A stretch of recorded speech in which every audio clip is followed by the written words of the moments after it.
This is a teardown of an AT&T VPN Gateway 8300.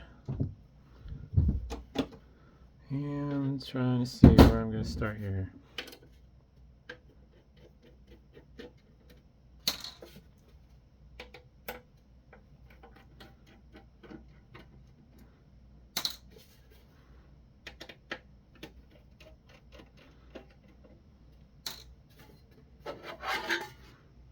Simple enough.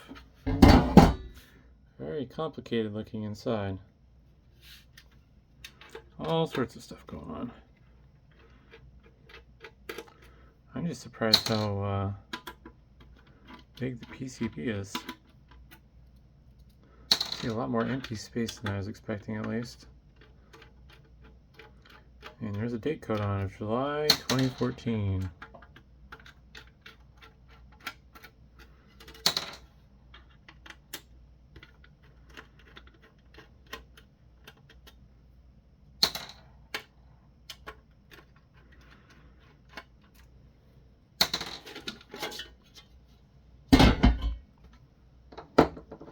Definitely some weight to this board though, with all the components over here.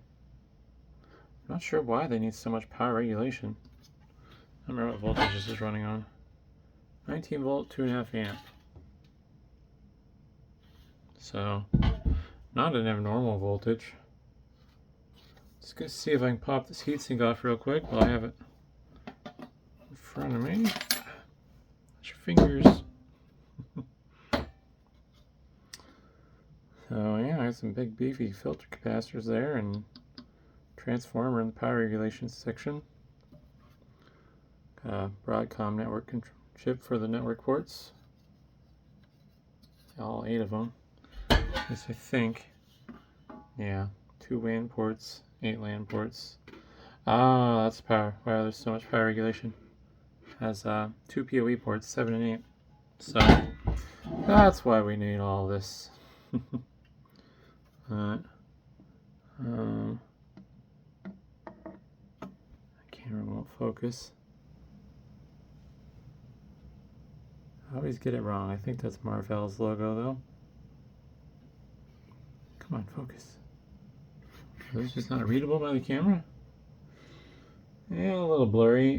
88F6-DM12? Gosh, I can't tell. Oh well, I give up. I'm glad I got some micron memory there. I'll go back to 1x zoom.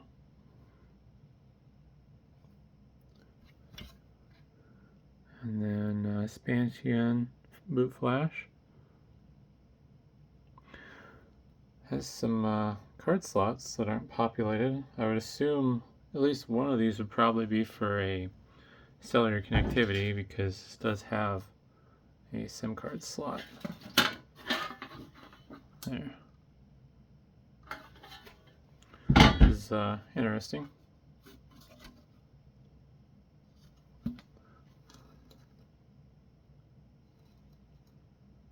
But otherwise not too exciting. Could add a buzzer. Pretty sure, yeah, B2. If that's not a buzzer, I don't know what it is. Nothing to see on the bottom though. Just a bunch of passives. So, yeah, no, not too exciting with teardown, but definitely interesting to see what's inside. So, hope you found that interesting, and thanks for watching.